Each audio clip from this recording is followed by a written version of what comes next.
Et moi, j'aimerais bien vous présenter une fois de plus Irène Sokolowski. Et moi, j'aimerais passer la parole à elle pour donc continuation de notre soirée. Très bonne soirée.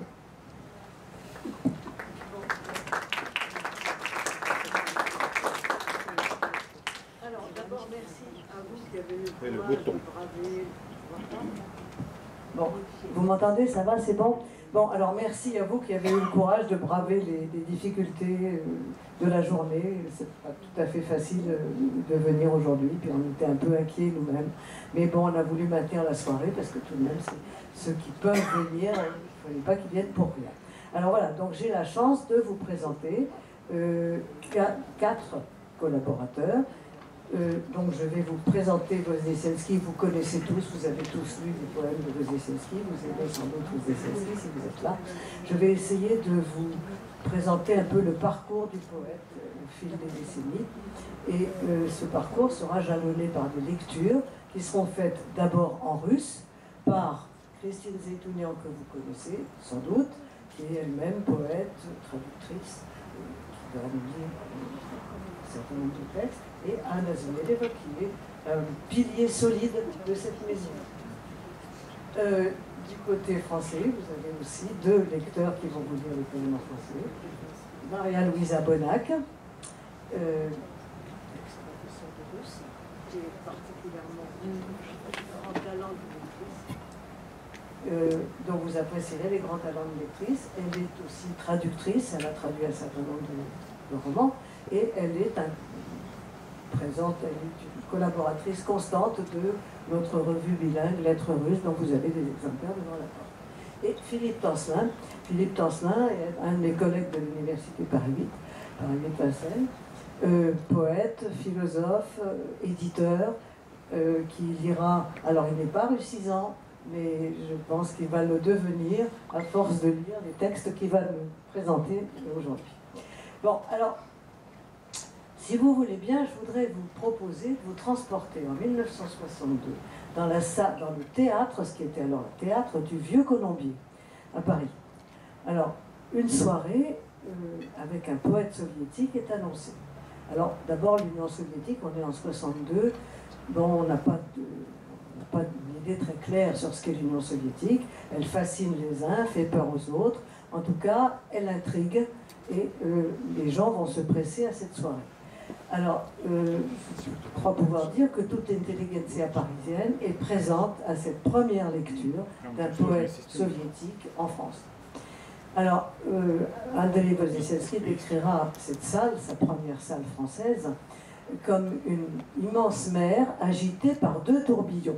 Les tourbillons, ce sont 2 ex-grands amis qui sont devenus des ennemis farouches et qui sont présents à 2 bouts de la salle. D'un côté, vous avez Aragon et ses amis, de l'autre côté, vous avez Breton et les siens. Et quand les Aragoniens applaudissent, les Bretoniens se taisent et gardent un silence hostile. Et l'inverse. Donc voilà, c'est dans cette salle-là que va paraître, donc va lire pour la première fois, un poète soviétique va lire en France. Alors, on voit s'avancer sur scène un jeune homme fluet, qui a l'air tout à fait timide, qui ne paye pas de mine. Il s'avance sur l'estrade et il se met à lire.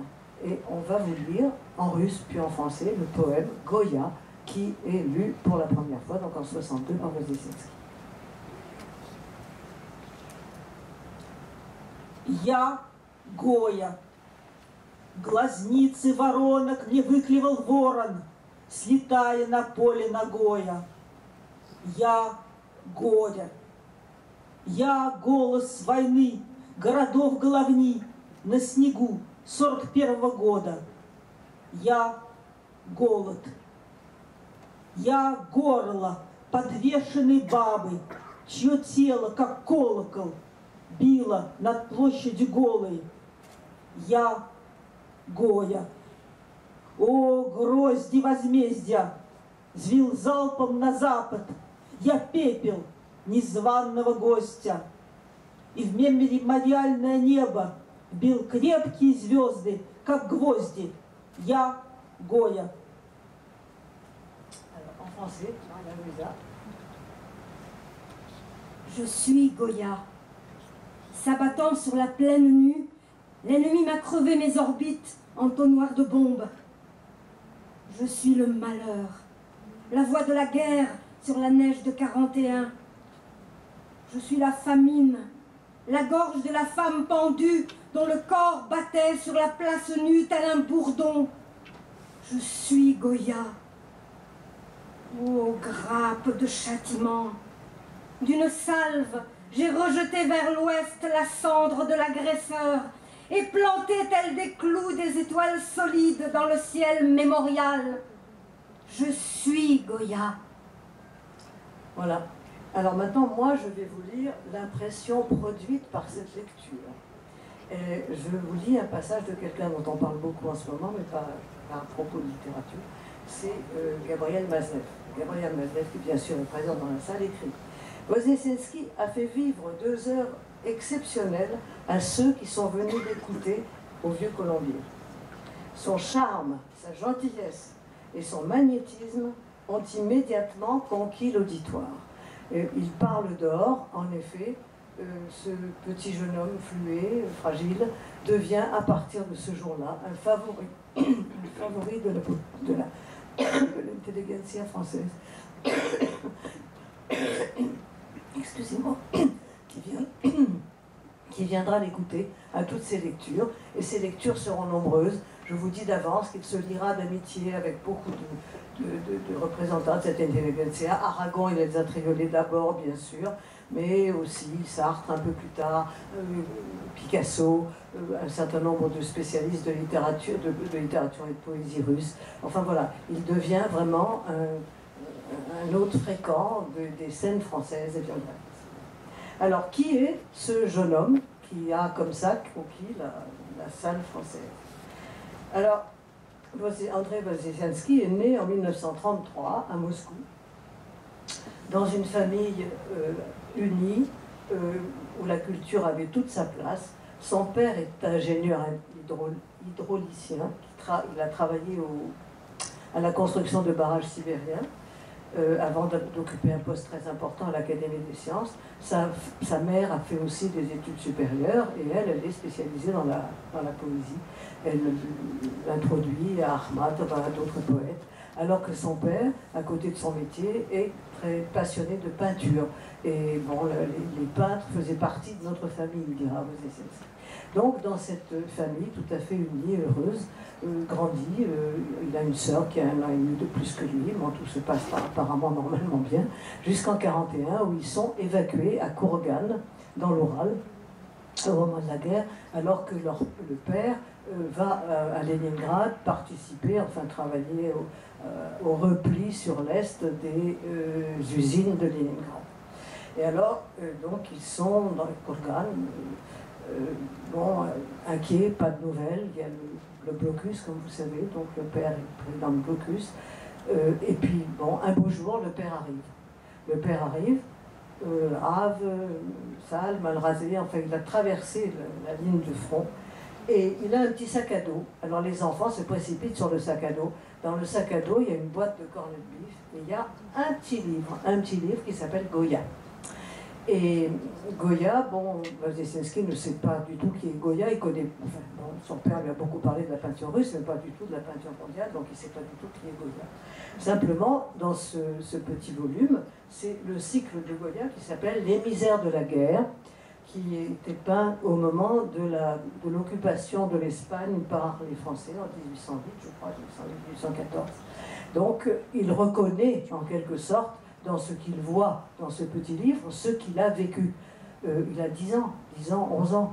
Il reconnaît tout ce qu'il a vécu, et c'est ce spectacle, bon, cette musique, il écrira, cette musique de la mémoire s'est inscrite dans mes vers, mes premiers vers personnels. Il a donc au maximum 11 ans, entre 10 et 11 ans. Et ce qui est intéressant, c'est que ce poème que vous venez d'entendre montre déjà un certain nombre de particularités de sa poétique. On va les énumérer un petit peu rapidement, parce qu'on a vraiment beaucoup de choses à voir, et je ne vais pas que tout le temps. Bon, alors, se manifeste d'abord le trait que le côté non narratif de la poésie de Wozesinski. Il ne racontera pas. à la différence, c'est ce qui le distinguera de Yevtushenko, qui s'appuie beaucoup sur les réalités de leur quotidien. Wozesenski ne racontera jamais, ça ne sera pas une poésie narrative, ce sera une poésie tournée vers l'émotion, faire naître des émotions. Deuxième particularité qui apparaît déjà là, c'est le rythme. Vous vous êtes rendu compte du rythme de ce poème. Les vers très longs alternent avec des vers très courts, la musique est saccadée, la rime est quelquefois présente, quelquefois elle ne le sera pas. On en a assez de la rime, a-t-il écrit un jour. L'avenir est à la... l'avenir est à... Alors attendez, on en a assez de la rime. L'avenir est aux associations et aux allitérations. Et en effet, allitération, assonance, c'est ça qui constitue la poésie de Wozesenski, alors qu'il n'a encore que 11 ans. Et dernière chose sur laquelle je veux quand même un peu insister, c'est que c'est une poésie qui ne craint pas d'être difficile d'accès. Alors, à la fin de ça, dans les dernières années, dernières décennies, il sera très lié avec un poète qui s'appelle Kiedlov, et ce poète a écrit. Et Wozesenski illustre déjà ce qu'il écrira. La poésie qui se comprend, ce n'est pas de la poésie. Ça a l'air d'être de la poésie, mais ce n'en est pas. Il ne convient pas que la poésie soit complètement compréhensible. Elle ne l'est pas plus que les brumes de Paris et que le bruissement des feuilles. Et donc la poésie de Wozesenski, on y accède progressivement. Lui-même comparait ses œuvres à des choux. Il disait, ma poésie, ce sont comme des choux. Tout le monde en voit la première feuille. Puis on va à la deuxième, on va à la troisième, et rares sont ceux qui arrivent jusqu'au bout des feuilles du chou. Voilà donc un certain nombre de traits de la poésie de Wozesenski. C'est dire combien elle est difficile à traduire. Ces assonances, ces allitérations, pour les faire passer en français, c'est vraiment une gageure. Et bon, mais je pense que, comme le disait Vitesse, je pense que l'ensemble de ce qui est produit par les êtres humains doit appartenir à tout le monde. Il faut donc faire un effort de traduction. Et vous avez là au moins 2 traducteurs de Wozesenski qui s'y sont acharnés. Donc les traductions qui vont vous être lues sont des traductions qui ont été faites par Claude Friou et moi-même. Et après ça, Christine dira aussi des traductions qu'elle a réalisées. Bon, voilà. Donc, ça, c'est la première étape de Wozesenski, ses premiers poèmes qu'il écrit à Kourgan, dont ce poème Goya, pour lequel il aura une affection tout à fait particulière. Il récitera Goya presque à chacune de ses lectures. Et il récitera encore, 5 minutes avant de mourir, il dira encore à sa femme « Ya Goya », avec l'idée de « non, je vais résister, je ne vais pas mourir ». Bon, ça n'a pas marché, mais je veux dire combien Goya a été importante dans sa pratique. Bon, en 1945, la famille Wozesenski revient à Moscou et ils habitent dans la Moskva-Lietche et il va dans une des plus anciennes écoles moscovites. Il a comme compagnon de classe et de jeu Andrei Tarkovsky, que vous connaissez. Et dans la classe inférieure, il y a celui qui deviendra le prêtre Mène. Donc vous voyez, il est à la fois déjà avec des gens qui seront ses relations jusqu'à leur disparition des uns ou des autres. Et par ailleurs, donc, ce sont des petits gamins qui jouent dans la cour avec les armes qui traînent, les balles qui traînent, enfin bon, avec tout ce que la guerre a laissé de déchets dans les cours moscovites. Et Wozesenski, là, apprend une espèce d'argot des cours qui décourage ses parents, qui sont catastrophés de le voir parler comme ça. Mais de cette langue-là aussi, il fera une composante de sa poésie. Donc voilà l'enfance, l'adolescence de Wozesenski. Il continue toujours à écrire. Il continue à écrire et à 14 ans, il écrit et lit bien sûr, il est très séduit par la poésie de Pasternak et il a l'audace d'envoyer ses poèmes à Pasternak. Alors Pasternak est quelqu'un qui n'avait pas envie de faire école, il n'était pas comme Akhmatova, il n'aimait pas rassembler autour de lui des jeunes. Boïkov, dans sa biographie, en témoigne amplement. il était peu pressé de rencontrer des nouveaux talents. Et là, il est séduit par ce que Wozeselski lui envoie, ce que cet enfant de 14 ans lui envoie, et il l'invite chez lui. Et jusqu'à la fin de la vie de Pasternak, tous les dimanches, de 2h à 4h, il sera reçu chez Pasternak. Alors, c'est une relation qu'on peut difficilement appeler amitié, ils ont 57 ans de différence.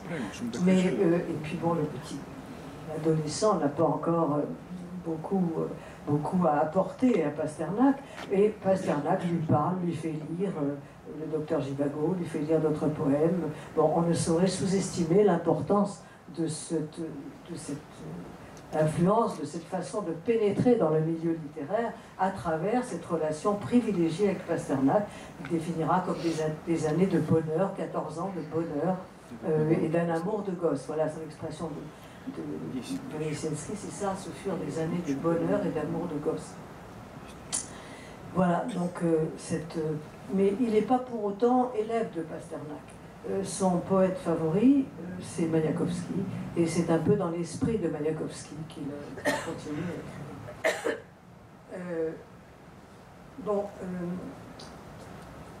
à écrire. Arrivé donc à l'âge de faire des études, Pasternak lui déconseille l'Institut littéraire. Взвивается окно, а мы уже дипломники. Нам защищать пора. Трещат в шкафу под пломбами мои выговора. Ватман, как подраненный, красный листопад. Горят мои подрамники, города горят. Бутылью керосиновой взвелось 5 лет и зим. Кариночка Красильникова, ой, горим. Прощай, архитектура, пылайте широко, коровники в амурах, рай-клубы в рококо. О, юность, феникс, дурочка, весь в пламени диплом. Ты машешь красной юбочкой и дразнишь язычком. Прощай, пора окраин, жизнь — смена пепелищ. Мы все перегораем, живешь — горишь.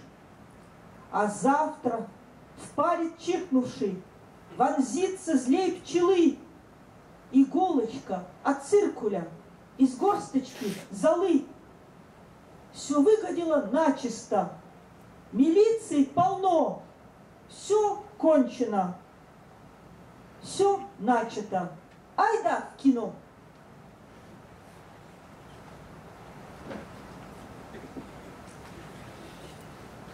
L'Institut est en flammes. Dans les salles, parmi les épures, amnistie courant par les prisons, l'incendie fait rage. Au feu, au feu, au feu! Sur la façade ensommeillée, gorille aux fesses rouges, impudente, impudique, une fenêtre jaillit. Adieu, architecture, flambez, flambez de bon cœur, établi orné d'amour, club de parti rococo. Or, nous sommes en dernière année, à 2 doigts de la soutenance. Et dans les armoires scellées, mes mauvaises attestations crépitent. Feuilles rouges, blessées, mes cançons volent en pluie, mes châssis sont en feu et se consument mes villes. Telle une bonbonne d'essence, 5 étés, 5 hivers explosent au vent. Karine Krasilnikova, au secours, au feu! Ô jeunesse, ô phénix, petite sotte, mon diplôme n'est plus que flamme. Tu agites ton jupon rouge et me nargues de ta langue de feu. Adieu, perspective provinciale. La vie est une succession d'étapes.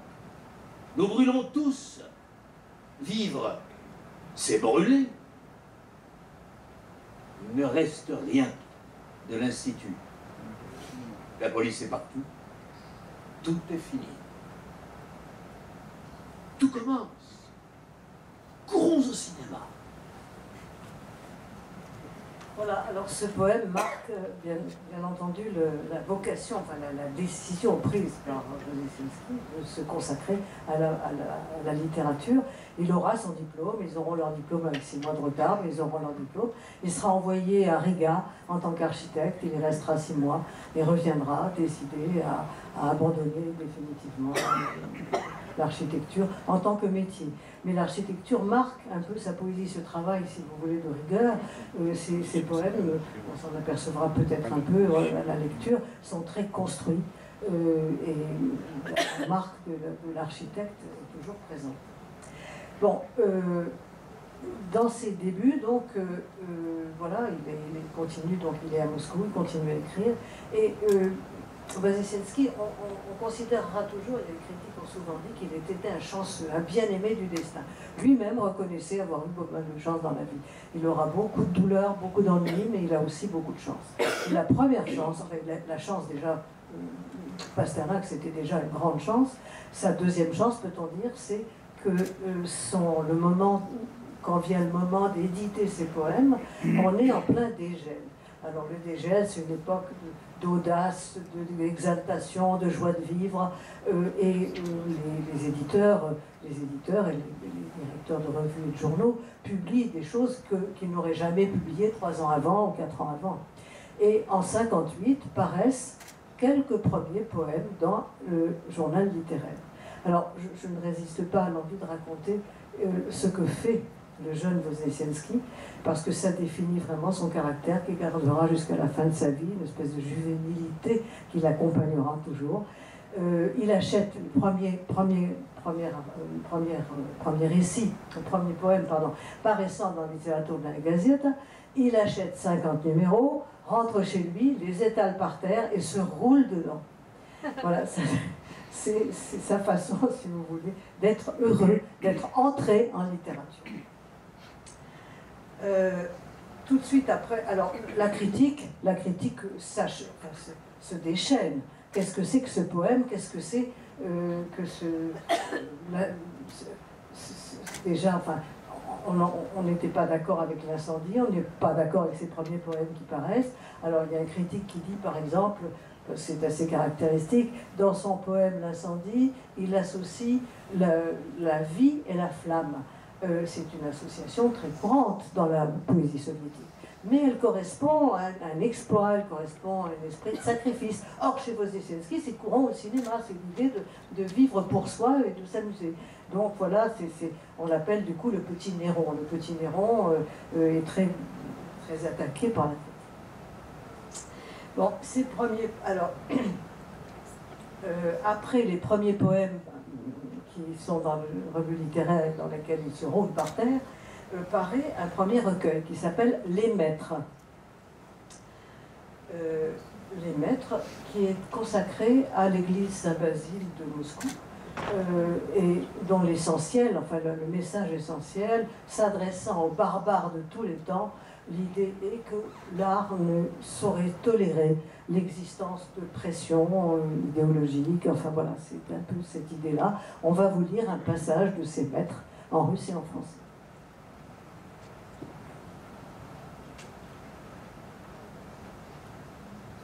Колокола, гудошники, звон, звон, вам, художники, всех времен, вам, Микеланджело, Барма, Дант, вас молнию заживо испепелял талант.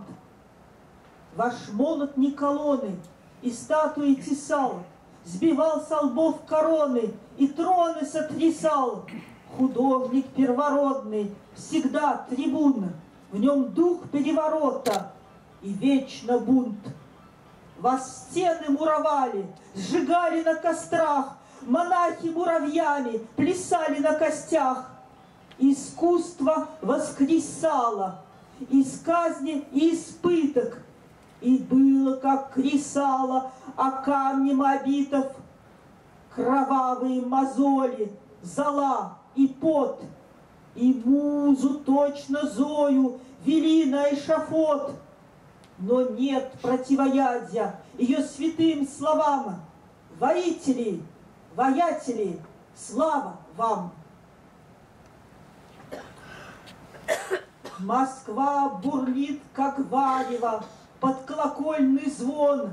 Вам, варвары всех времен, цари, тираны, в тиарах яцевидных, в пожарищах сутанах, жерлами цилиндров, империи и кассы, страхуя от огня, вы видели в Пегасе троянского коня.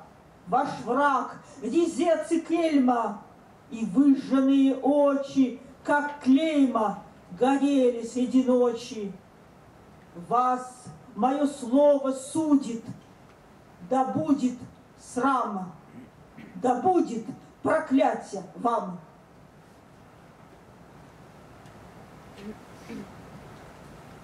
Les maîtres, cloches et carillons, dong, dong. Vous, créateurs de tous les temps, vous, Michel-Ange, Barma, Dante, vous que le talent tel un éclair a consumé de votre vivant, ce n'étaient pas des colonnes et des statues que votre marteau sculptait. Il arrachait les couronnes et ébranlait les trônes. Un créateur authentique et toujours tribun. Il porte en lui l'esprit de rébellion et à jamais la révolte. On vous emmurait vivant, on vous brûlait sur des bûchers, et des moines tels des fourmis dansaient sur vos os. Mais après tortures et supplices, l'art ressuscitait toujours et fracassait à l'impic les murs de la prison moabite. Paumes ensanglantées, cendres, sueurs, et telles Zoya Kosmodemianskaya ont mené la muse à l'échafaud. Mais point de contrepoison à ces saintes paroles. Combattants, créateurs, gloire à vous. Bon, alors,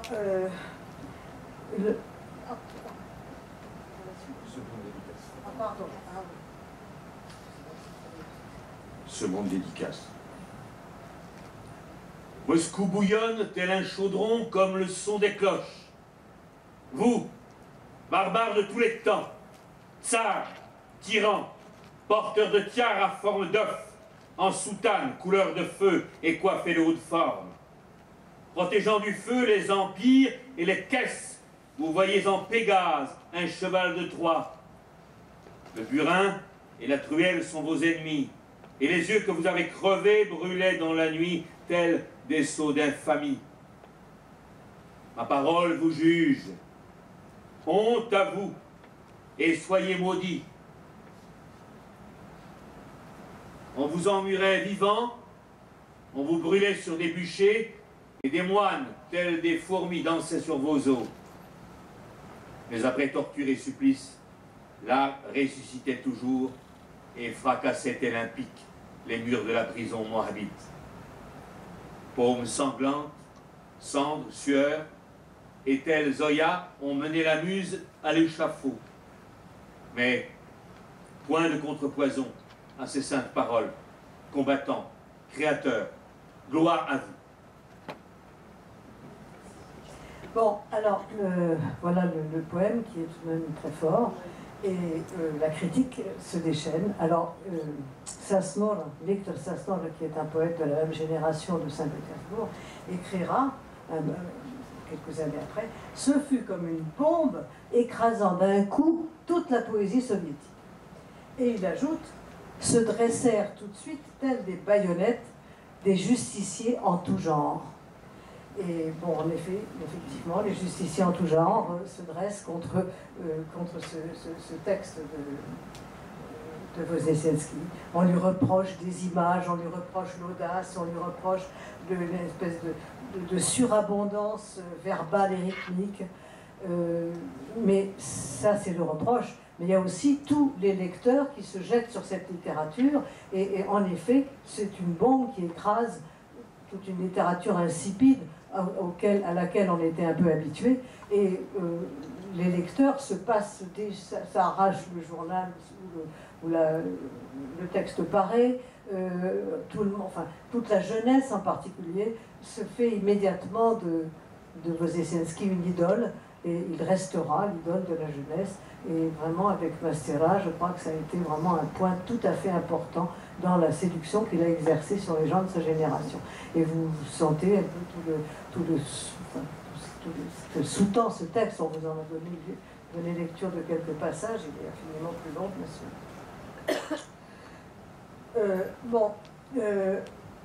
Comme le temps passe vite, je regarde ma montre, j'avance un peu. Dans les années 60, tout de suite après, il y a 2 recueils qui sont publiés. 2 recueils, les premiers recueils de Wozesinski, ils sont tout petits. Le premier, Mosaïque, est publié à Vladimir, dans la ville de Vladimir. Et tout de suite après, quelques mois après, Parabole à Moscou. Alors, je dois m'arrêter un petit peu sur ce recueil de Vladimir, qui s'appelle Mosaïque. Alors, dans ce recueil, Wozesinski avait proposé, et le rédacteur avait accepté, un texte sur son arrière-arrière-arrière-grand-père. Il avait un arrière-grand-père qui avait été un otage du tsar au moment où, en 1830, le général Yermol a fait écraser une révolte au Caucase. On avait pris comme otage un petit garçon de 6 ans qui était un fils, comme dit Wozesinski, le fils d'un chef de là-bas. Bon, il l'avait amené à la ville de Murom, où il avait été élevé par une famille de prêtres. Il avait lui-même été au séminaire, était devenu prêtre et avait après occupé un poste important dans la hiérarchie religieuse. Et il était également poète, c'était une personnalité intéressante, et Wozesinski s'était beaucoup intéressé à cet arrière-grand-père, dont il portait le prénom. D'abord, le nom Wozesinski lui avait été donné par l'Église, ça vient de Résurrection, et Andrei, comme son père s'appelait aussi Andrei, c'est le nom du saint protecteur à la fois de la Géorgie et de la Russie. Donc il y avait vraiment quelque chose, un lien fort pour lui. Et il avait écrit un très court poème qui s'appelait Mon aïeul. Le recueil est fabriqué par les libraires de Vladimir, qui sont idéologiquement très solides, renvoient immédiatement le livre en disant qu'est-ce que c'est on célèbre un homme d'église. Alors la rédaction s'affole, arrache la page, la remplace par un autre récit très court, en oubliant d'ailleurs, ce livre est tout à fait intéressant à retrouver, en oubliant de changer la table des matières. Donc dans la table des matières, il y a toujours mon aïeul, mais le texte, la page, on voit bien qu'elle est collée, elle s'appelle La caissière. Et La caissière est un court poème qu'on va vous lire, il s'appelle Sidi Jbelin. C'est vous? Moi, je pense.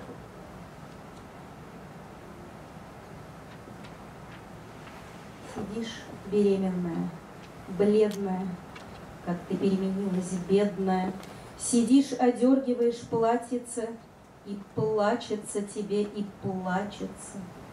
За что настолько бабы балуют, и губы, падая, дают, и выбегают за шлагбаумы, и от вагонов отстают, как ты бежала за вагонами, глядела в полосы оконные. Стучат почтовые, курьерские, хабаровские, люберецкие. И от Москвы до Ашхабада, остолбенев от немоты, стоят, как каменные бабы, луне подставив животы. И, поворачиваясь к свету, в ночном быту необжитом, как понимает их планета своим огромным животом.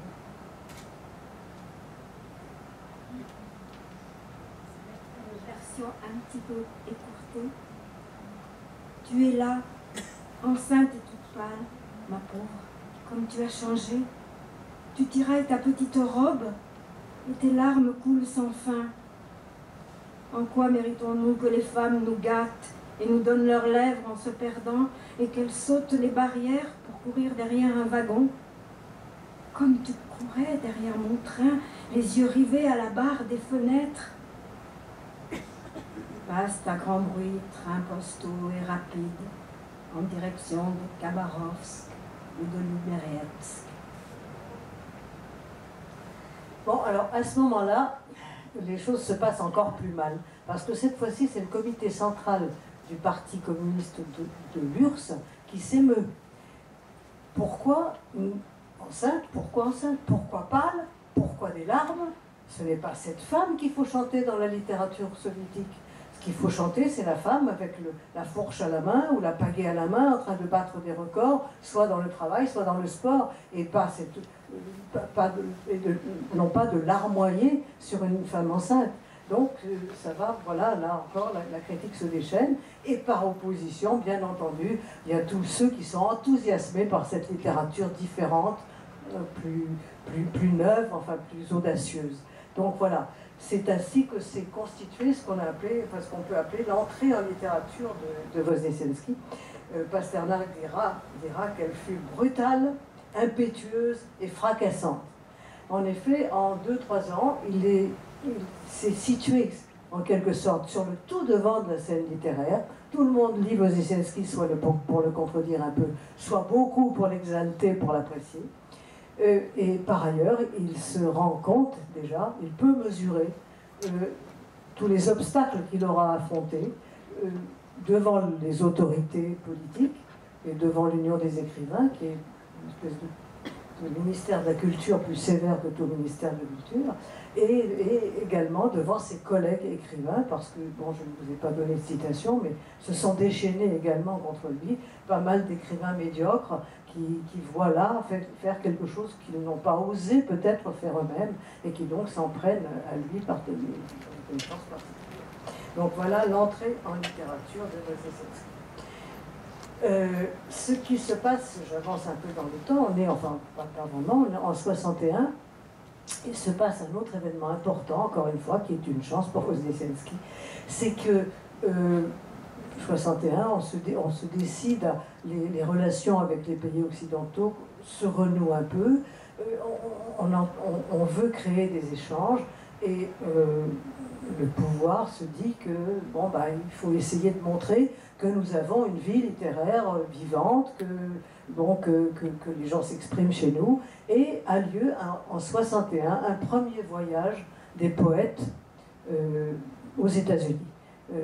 Dans ce voyage, il y a en particulier Yevtushenko et Voznesensky, tous les deux. Et donc ce voyage marque énormément Voznesensky. Les USA le fascinent par la modernité.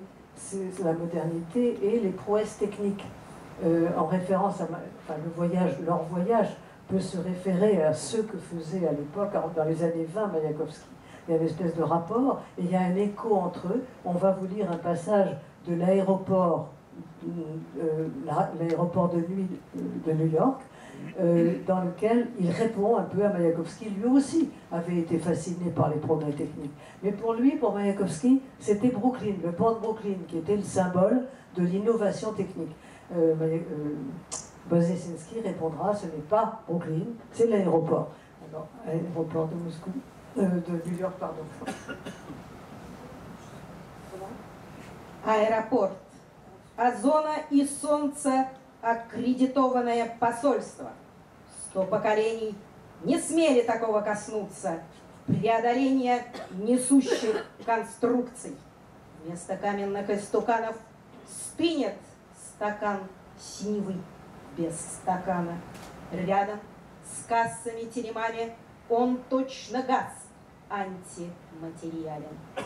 Бруклин дурак, твердокаменный черт, памятник эры, аэропорт.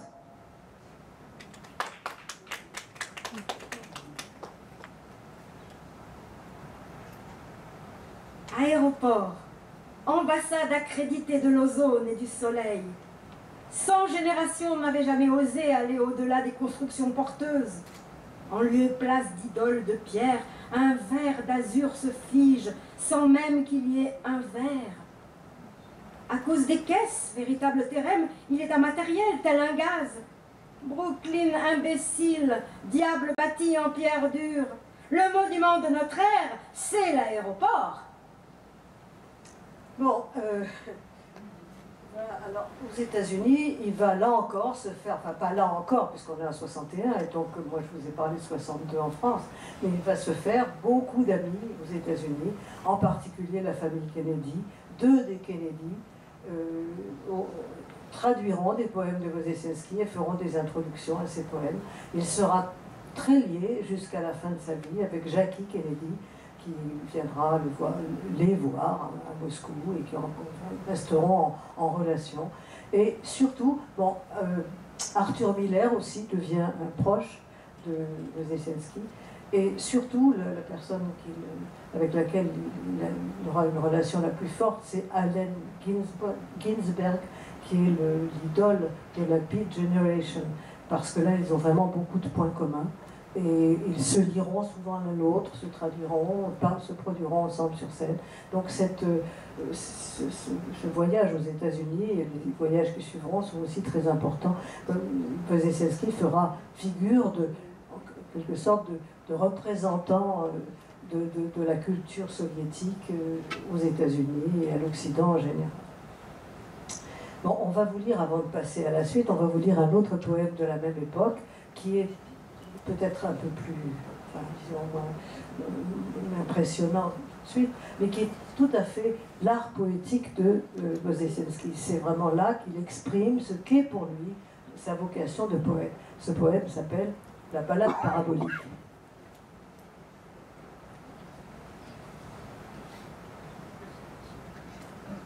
Параболическая баллада. Судьба, как ракета, летит по параболе, обычно во мраке и реже по радуге. Жил огненно-рыжий художник Гоген, богема, а в прошлом торговый агент. Чтоб в Лувр королевский попасть из Монмартра, он дал кургаля через Яву с Суматры, унесся, забыв сумасшествие денег, кудахтанье жен, духоту академии. Он преодолел тяготение земное. Жрецы гоготали за кружкой пивною. Прямая короче, парабола круче. Не лучше ли скопировать райские кущи? А он уносился, ракетой ревущей, сквозь ветер, срывающий фалды и уши. И в Лувр он попал не сквозь главный порог. Параболы, гневно пробив потолок, идут к своим правдам, по-разному храбро. Червяк через щель, человек по параболе.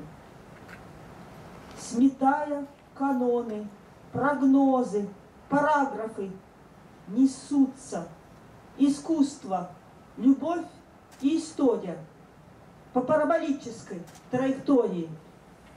В сибирской весне утопают калоши, а может быть, все же прямая короче.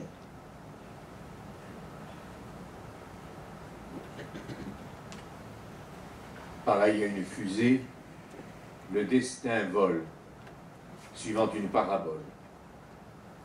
Habituellement dans l'obscurité, plus rarement sur fond d'arc-en-ciel. Il était une fois Gauguin, un peintre roux comme le feu, bohème, mais par le passé agent commercial. Pour accéder au Louvre royal venant de Montmartre, il fit un crochet par Java Sumatra. Surmontant la loi de la gravitation, il partit, oubliant la folie de l'argent, le caquetage des épouses et l'air confiné des académies. Les prêtres cacardaient derrière leur chope de bière. La ligne droite est plus courte, la parabole plus abrupte. Ne vaudrait-il pas mieux qu'on pied les frondaisons du paradis? Mais il allait, telle une fusée rugissante, fendant le vent qui lui arrachait ses basques et ses oreilles. Et ce n'est pas par la grande porte qu'il est entré au Louvre, mais en transperçant furieusement son plafond de sa parabole. Chacun va à sa vérité avec son audace. Le vermisseau en se glissant dans une fente, l'homme en suivant sa parabole. Balayant canon, prévision, paragraphe, vole sur cette trajectoire parabolique l'amour, l'art et l'histoire. Cette nuit, et il part en Sibérie. Peut-être, après tout, la ligne droite est-elle plus courte. Voilà, alors ce poème, vous avez vu qu'à travers des allégories, s'exprime son sentiment de ce que doit être un poète, ce qu'il est, ce qu'il sera. Actuellement existe, après la mort de Wozeselski, son épouse, Bogusławska, et le fils de celle-ci, ont fondé donc un prix littéraire auquel ils ont donné le nom de Parabole, en référence à ce texte qui souligne l'importance qu'il a. Alors, la même chose, la critique, vous imaginez, s'acharne sur le fait qu'on sait bien que Gauguin n'était pas roux mais brun. Bon, le problème, c'est que roux a un sens, toute la symbolique de la poésie échappe à bien des critiques. Elle n'échappe pas beaucoup aux lecteurs qui continuent à s'enthousiasmer pour Wozeselski. Bon, le texte suivant important qu'il écrit après New York, c'est La poire triangulaire.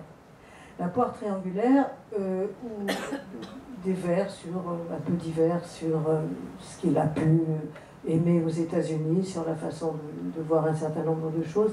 Et ce que je voulais dire d'important, c'est que tout en écrivant, enfin, il raconte lui-même que tout en écrivant, essayant d'écrire sur les États-Unis, il voyait venir des images de son passé, de la nature russe, des souvenirs, tout ça se mélangeait. Et finalement, les vers se sont écrits de leur propre gré, se sont regroupés de leur propre gré, en dépit de la thématique, en dépit de la géographie de l'histoire. Et ça, c'est important, parce que c'est comme ça qu'est la poésie de Wozeselski. Elle n'est pas du tout construite d'une manière classique. Les vers se superposent, un mot en appelle un autre, un mot le poème prend son sens dans un mot qui est prononcé avec plus de force que le reste de la strophe. Et bon, les vers se disposent à leur gré. Et la poire triangulaire, c'est pourquoi le recueil ne s'appelle pas La poire triangulaire, il s'appelle 40 digressions lyriques tirées du poème La poire triangulaire. Alors le succès auprès du lecteur est absolument énorme. Bien des écrivains de l'époque, des penseurs de l'époque témoignent du fait que dans leur jeunesse, c'était vraiment pour eux la première porte, la première fenêtre poétique ouverte sur l'Occident. Et je disais tout à l'heure qu'il était à l'Occident le représentant plénipotentiaire de la culture soviétique. En Russie, il va être perçu comme l'héritier d'Ehrenbourg, ce qu'a été Ehrenbourg dans les années 20. Il sera le représentant de la culture occidentale en Russie, parce qu'il va voyager énormément, et chaque fois, il va s'attacher à rencontrer le plus de gens possible, à recueillir le plus de témoignages possible, dont il voudra faire part. Il écrira ça dans ses mémoires, dans ses poèmes, enfin, il rapportera un certain nombre de choses qu'il distillera dans sa poésie. Bon, alors on est en plein dégel, comme je disais tout à l'heure. Le dégel, donc exaltation, enthousiasme, idée de liberté, soif, envie de respirer, comme disait Wozeselski, d'ouvrir large ses poumons et de sourire. Et c'est la poésie qui l'emporte en quelque sorte. La poésie devient vraiment le centre, l'activité essentielle de pas mal de gens à Moscou. En particulier à Moscou, peut-être plus qu'en province, mais en Moscou, les salles où les poètes se produisent et lisent leurs vers sont envahies. On fait venir la police montée pour mettre de l'ordre dans les queues qui se pressent. Bon, les gens ont envie de lire, envie de connaître, on s'arrache les revues, on s'arrache les livres, mais on veut aussi entendre les poètes, et les poètes ont envie de lire plus vite que l'édition ne peut les éditer. Alors d'abord, ce sont dans des salles, le salle Tchaïkovski, le musée Polytechnique, qui étaient des lieux traditionnellement de lecture politique, mais là ils deviennent beaucoup trop petits. Alors en 1958, une statue sur la place Mayakovsky, une statue a été érigée, la statue de Mayakovsky que vous connaissez, qui y est toujours. Alors on se met à lire autour de la statue. Et là, la place Mayakovsky devient vraiment le centre. Alors les rues sont couchées, on raconte que les voitures n'arrivaient pas à passer, alors elles s'arrêtent, les gens laissent leur voiture et viennent participer, font partie de la foule de la poésie qui écoute les poètes avec des micros qui sont certainement moins bons que celui que j'ai aujourd'hui. Mais bon, ils sont là, ils se parlent, ils lisent leurs vers. Et alors, on va voir qui est-ce qui nous lit un peu sur la place Mayakovsky. Et c'est un témoignage de Woźnicielski lui-même sur ce qu'était dans ce moment-là la place Mayakovsky.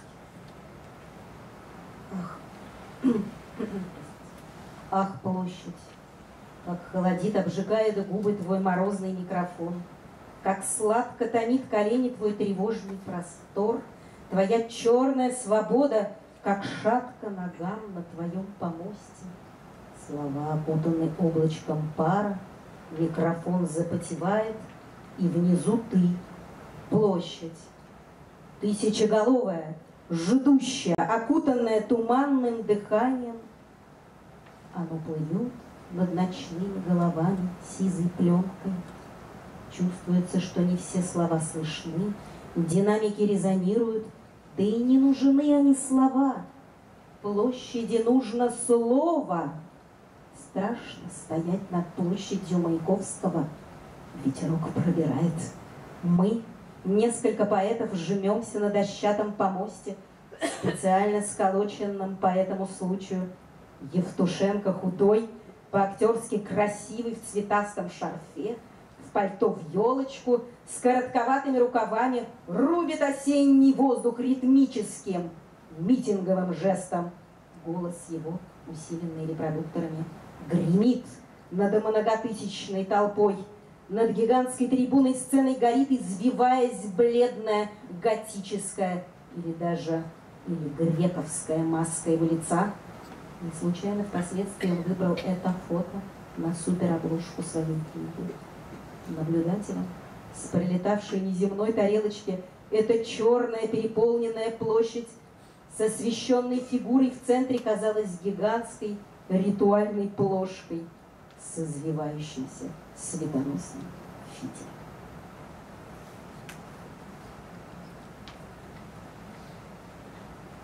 Place Mayakovsky. Quand ton micro glacé nous transperce le froid, comme il nous brûle les lèvres, comme ton immensité inquiète et ta gloire liberté flatte délicieusement nos genoux.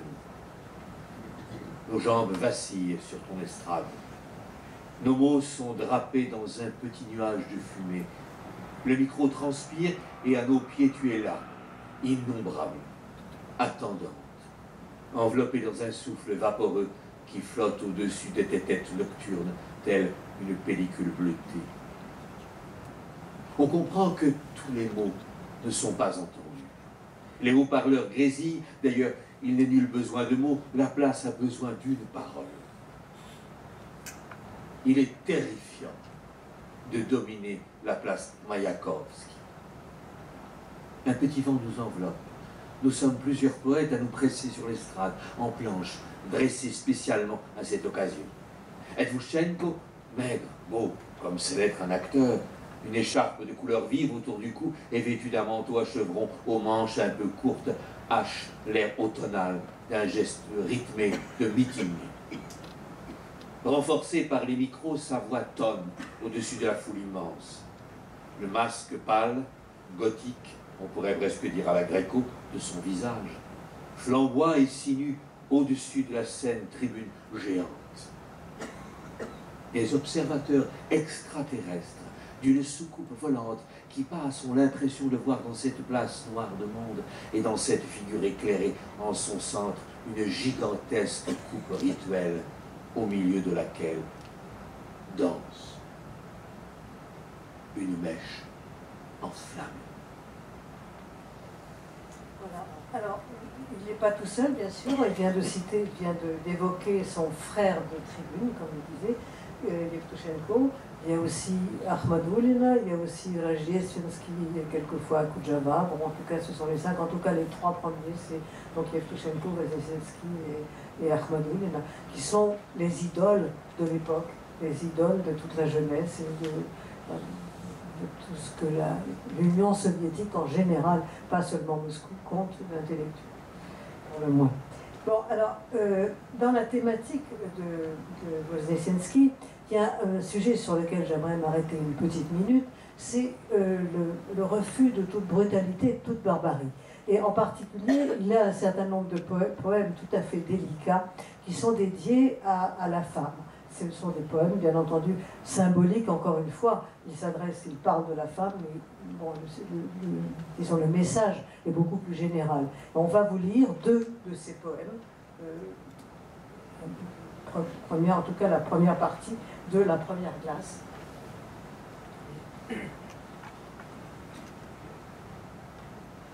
Первый лед. Мерзнет девочка в автомате, прячет в зябкое пальтецо все в слезах и губной помаде перемазанное лицо.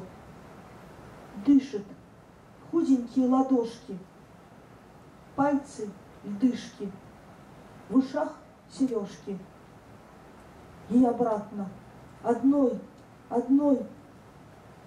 вдоль по улочке ледяной. Первый лед.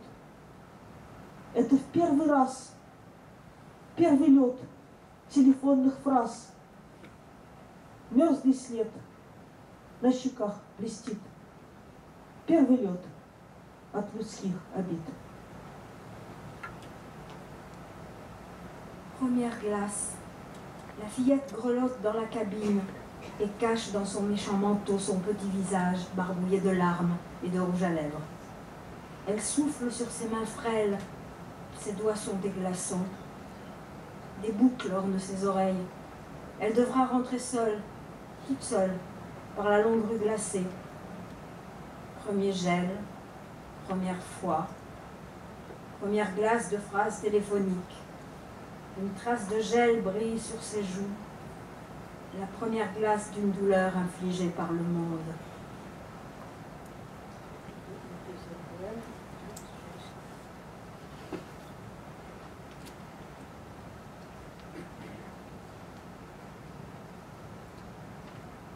Бьют женщину, блестит белок. В машине темени жара, и бьются ноги в потолок, как белые прожектора. Бьют женщину, так бьют рабынь. Она в заплаканной красе срывает ручку, как рубильник, выбрасываясь на шоссе. И взвизгивали тормоза, к ней подбегали тормоша и волочили, и лупили лицом по лугу и крапиве. Подонок, как он бил, подробно стиляга Чайльд, Гарольд, Битюк, вонзался в дышащие ребра ботинок узкий, как утюг. О упоение оккупанта, изыски девичьи. У поворота на Купавну бьют женщину. Бьют женщину, веками бьют юность, бьет торжественно набата свадебного гуд. Бьют женщину. От жаровин на щеках горящие затрещины, мещанство, быт, да еще как бьют женщину. Нечист, ее высокий свет, отважный и божественный. Религий нет, знамений нет, есть женщина. Она как озеро лежала, стояли очи, как вода, и не ему принадлежала, как просека или звезда. И звезды по небу стучали, как дождь, о черное стекло, и скатываясь, остужая ее горячее чело.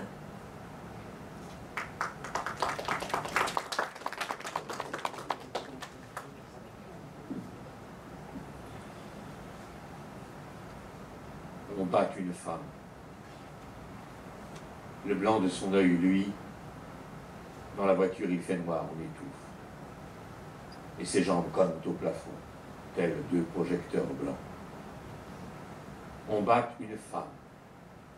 C'est ainsi que l'on traite les esclaves. Dans sa beauté noyée de larmes, elle arrache la poignée de la porte comme on tire la sonnette d'alarme et se jette sur la chaussée. Les freins poussent un hurlement On accourt, on la secoue, on la tape, on la traîne, le visage dans l'herbe et les orties. Voyou, gredin, Child Harold cogneur. Comme il frappe avec minutie, et tel un fer à repasser, une chaussure étroite s'enfonce dans ses côtes haletantes. On bat une femme, et ce depuis des siècles. On bat son adolescence, et les cloches solennelles de son mariage la battent aussi. On bat une femme. Et ces gifles de feu, imprimés par le fourneau. L'esprit petit bourgeois, le quotidien, la battent aussi. Et comment? Mais sa haute lumière est pure, intrépide et divine. Fille des religions, fille des étendards, il y a la femme.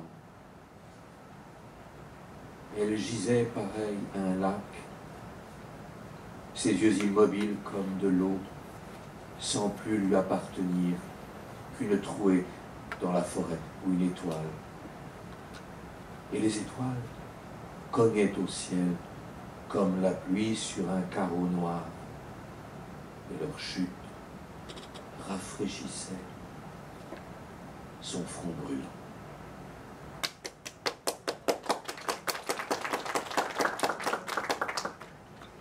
Bon, alors, la dégel, malheureusement, n'est pas une période très longue. Très rapidement, si vous voulez, les revers de la politique étrangère, les résultats de moins en moins bons de l'économie, fragilisent Khrouchtchev et il tergiverse, il va et vient. C'est une période assez délicate, donc du coup les forces de réaction prennent de la force, se renforcent et le combat devient de plus en plus serré. Et Khrouchtchev va et vient. Il donne dégage aux uns, dégage aux autres. Il sent, pressent ce qui va lui arriver dans quelques temps, puisqu'en 64, il sera remercié de ses fonctions. Et cette période, cette fin de dégel est marquée par, très fortement par, Wozeselski subit très fort cette fin de dégel. Alors, les deux, ces hésitations de Khrouchtchev en 62, il a demandé, il a imposé en quelque sorte au Novimir de publier une journée du vent Denisovitch. Donc un pas important du côté de l'ouverture. Mais en même temps, en décembre 62, il y a une exposition au manège. Et alors les partisans de l'ouverture se sont arrangés pour placer quelques tableaux abstraits en se disant, il suffit qu'ils passent, qu'ils ne disent rien, et ça voudra dire qu'on a le droit d'exister. Malheureusement, les adversaires, eux, ont préparé Khrouchtchev en disant « Attention, il va y avoir des choses, hein, il va falloir faire attention ». Alors Khrouchtchev se plante devant les tableaux abstraits et se met à hurler comme il sait le faire. Il se met à hurler en disant « C'est de la pédérastie dans l'art ». Alors pourquoi? Les pédérastes, comme il dit, on les met en prison et là, il faudrait leur donner des médailles. Bon, donc si vous voulez, c'est un énorme pas en arrière. Et ce soir-là, vraiment pas mal de manuscrits ont brûlé dans les maisons des écrivains, puisqu'ils se sont dit, va revenir, l'époque d'avant va revenir. Deuxième événement, dans le même sens, en mars 63, le 6 et 7 mars 63, il se tient, c'est un phénomène qui n'est pas exceptionnel, mais une rencontre de l'appareil politique et de Khrouchtchev avec les représentants de la création.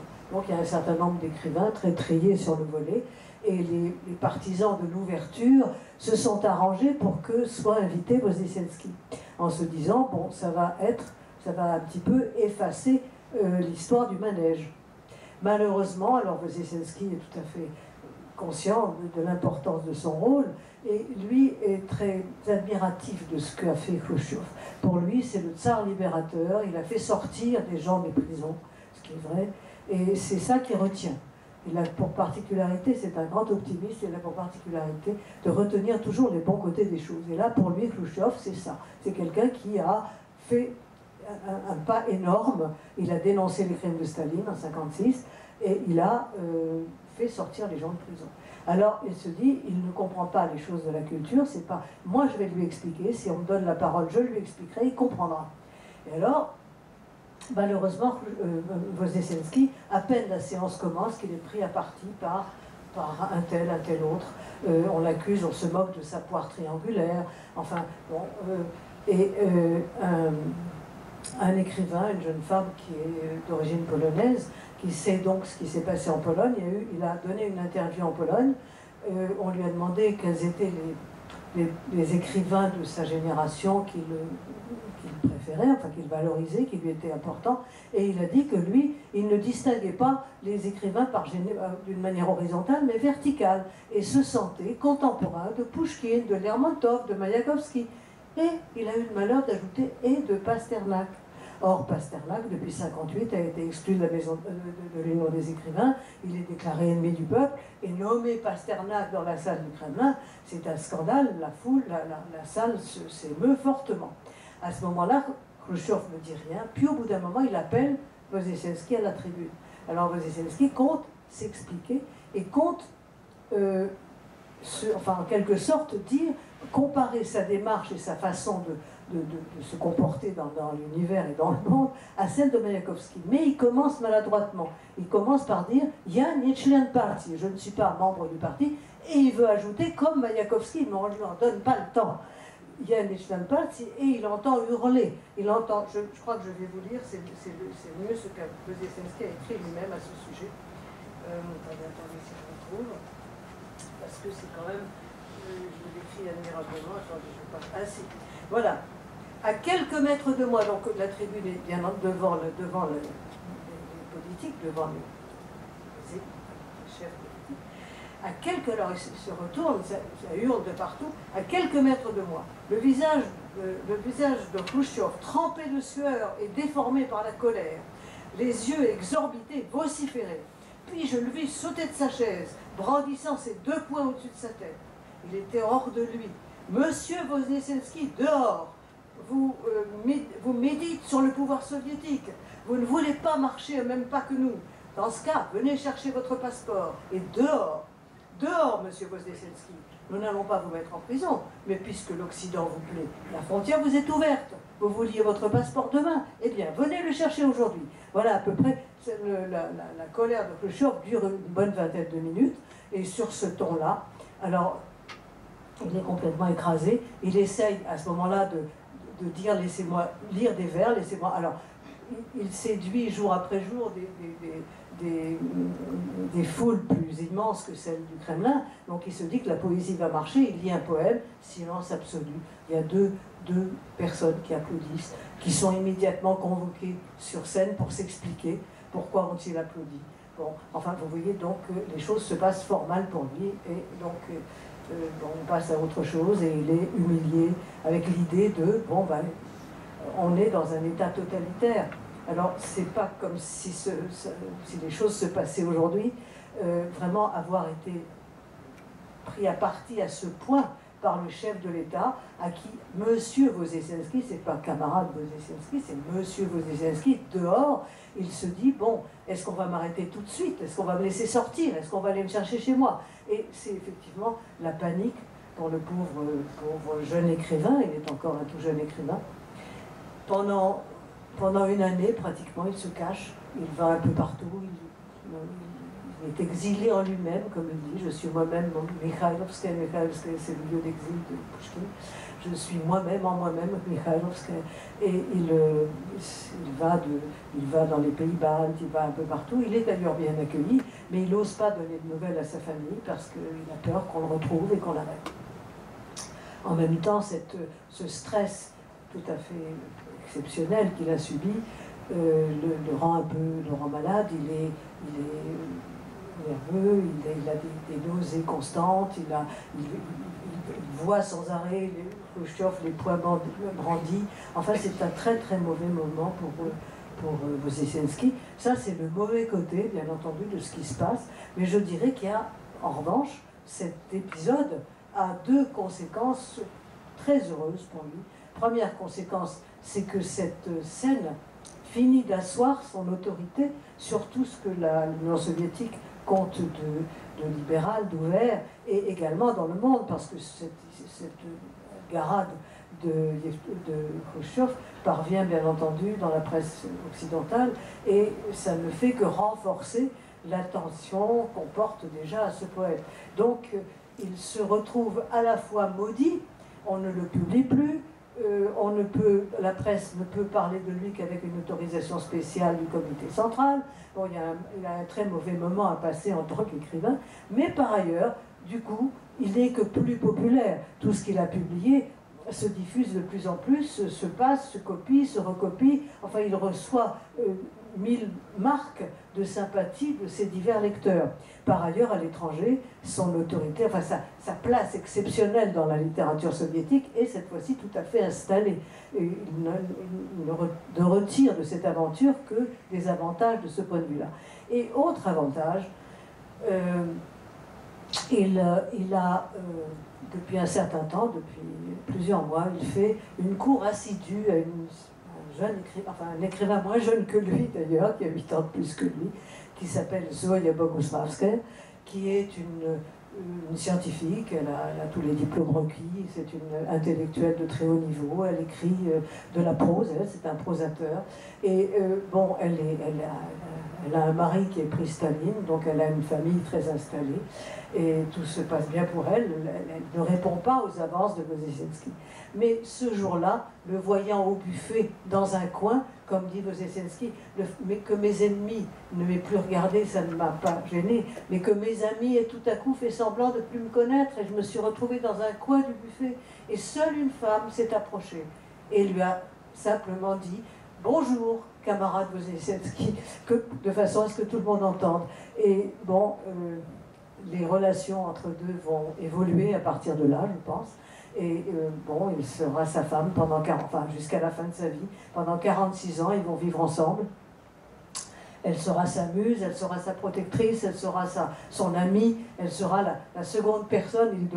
Il demande toujours, c'est un poème, il veut toujours trouver quelqu'un d'autre à qui parler. Eh bien, il a toujours parlé à Zoya Boguslavskaya.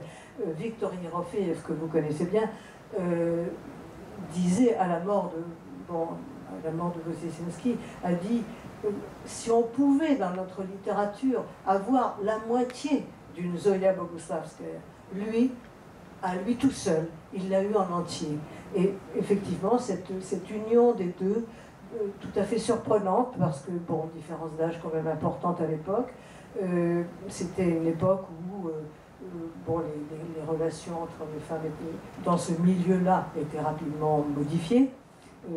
Sans compter leurs aventures diverses, Yevtushenko s'est marié 4 fois, Akhmadouline 3 fois, enfin, bon, et eux sont restés tout le temps ensemble, ce qui n'a pas empêché d'ailleurs Wozesenski d'avoir quelques, disons, sans tapage, quelques relations fortes avec des femmes importantes, intéressantes, qui sont restées d'ailleurs amies des deux du couple. Donc voilà, incident très douloureux sur le moment, mais ayant eu de bonnes conséquences. Bon, alors nous arrivons à l'époque de Brejnev. À l'époque de Brejnev, bon, le début pour Wozesenski sont tout à fait difficiles parce que les choses se passent mal. Il y a des arrestations, il y a des expulsions, comme vous le savez, et il se dit à quand mon tour? Bon, mais son tour ne vient pas. Alors, bon, il reprend un peu courage, d'audace, il se réinstalle chez lui, il recommence à essayer de publier ses poèmes, à essayer de prendre place dans la vie littéraire. Alors, à l'époque, on ne publiait plus les écrivains dont nous connaissons le nom, Rein, je ne sais pas, Gorbachev, ce qu'on a entendu tout à l'heure, ce n'est pas une façon d'ajouter à sa poésie, c'est une façon de la faire naître, elle naît dans sa voix. Et alors donc il essaye, lui aussi, de se faire inviter. Il y a des gens qui essayent, des amis de Wozesenski qui essayent de l'inviter, mais le comité de parti refuse. Alors je voudrais quand même vous raconter un épisode assez intéressant. C'est en 83, donc vous voyez 83, il est devenu un écrivain soviétique, il a eu le prix d'État, il est absolument officiel. Et à Kiev existe une société des amis du livre. Cette société, les Amis du Livre, a déjà invité un grand nombre d'écrivains soviétiques, tout le monde est passé, et on se dit, on va inviter Wozesenski. Bon, alors on invite Wozesenski, on fait des affiches, on loue la salle, bon, tout a l'air de se passer. Et voilà qu'au dernier moment, le comité du parti s'émeut, comment faire venir à Kiev cet homme à la réputation sulfureuse, ce moscovite à la réputation sulfureuse, jamais. Alors, ils avaient pris comme précaution de de demander à Korotić, c'était le président de l'Union des écrivains, et c'est quelqu'un qui gérera la revue à Gagnoc après, c'était un homme d'ouverture, un homme intéressant, et de demander à Korotić de présenter donc Wozeselski au moment de son intervention. Donc on avait Korotić, l'Union des écrivains, on avait la Société des Amis du Livre, donc tout avait l'air de se passer bien. Et voilà que le parti s'émeut, on fait venir Korotić, et on lui dit, il faut que cette soirée ne se tienne pas. On ne veut pas Wozeselski dans nos murs. Alors, on téléphone, les gens du parti téléphonent à Wozeselski en disant « Korotić est malade et vous ne pouvez pas, c'est pas la peine de venir, vous ne pouvez pas être présenté, ne venez pas. » Mais on oublie d'avertir Korotić, c'est ça qui est amusant, il y a plein d'aventures un peu de ce style-là. On oublie d'avertir Korotić. Alors Korotić, la veille du jour où Wozeselski doit arriver, lui téléphone en disant quel est le numéro de votre wagon que je vienne vous chercher à la gare. Et c'est Wozeselski qui a appris à Korotić son indisposition, qui lui a dit « Mais bon, cher ami, vous êtes malade. » Ah bon, voilà comment ça s'est passé. Bon, je trouve que l'affaire est assez pittoresque. Et il y en a un grand nombre qui sont comme ça. Apparemment, donc on peut moi je les raconte avec le sourire, et je trouve ça amusant. Je pense que ça vous fait sourire aussi. Mais en même temps, à vivre quotidiennement des aventures de cet ordre, c'était quand même difficile. C'était une époque pour Wozeselski, pour beaucoup d'autres, mais pour lui, assez difficile. Bon, alors donc voilà ce qui se passe pour les invitations de lecture. Il n'est jamais reçu, ou très rarement, autorisé à aller lire sa poésie. En revanche, on se met à l'éditer. Que se passe-t-il? Il s'aperçoit qu'on a à son égard une attitude qui n'est pas celle qu'on a à l'égard des autres écrivains. On l'édite avec des tirages très modestes, ce qui fait que l'élite du parti est en servie, parce que l'élite du parti condamne Wozeselski, mais elle le lit, elle aime le lire. Donc les livres vont d'abord chez eux. Et il ne reste presque rien pour les librairies, n'empêche qu'il est édité. Alors il prend de l'audace, il comprend qu'il est un petit peu traité différemment des autres. Et en effet, simplement, il est devenu, en quelque sorte, un intouchable. Empêcher Wozeselski d'être édité, l'arrêter, c'était quelque chose qui, au plan mondial, faisait scandale. Donc, on le chouchoute un petit peu. Alors, il se met à vouloir éditer de plus en plus. Et il part, en quelque sorte, en campagne, toute l'époque de Brejnev. Pour Wozeselski, c'est une bataille. Il dira, on était obligé de se battre jusqu'au sang. Jusqu'au sang pour faire éditer un texte, pour faire garder une strophe, garder une référence. Et jusqu'au sang, et je dirais par la ruse. C'est là que la ruse de Wozeselski est assez exceptionnelle. Il arrive à faire passer un certain nombre de choses. C'est pourquoi les textes de Wozeselski, c'est pas la peine de les dater, de les noter, parce qu'ils sont publiés, republiés. Il essaye de les republier en mettant petite virgule de plus, un mot de plus. Donc ils paraissent dans plusieurs recueils. C'est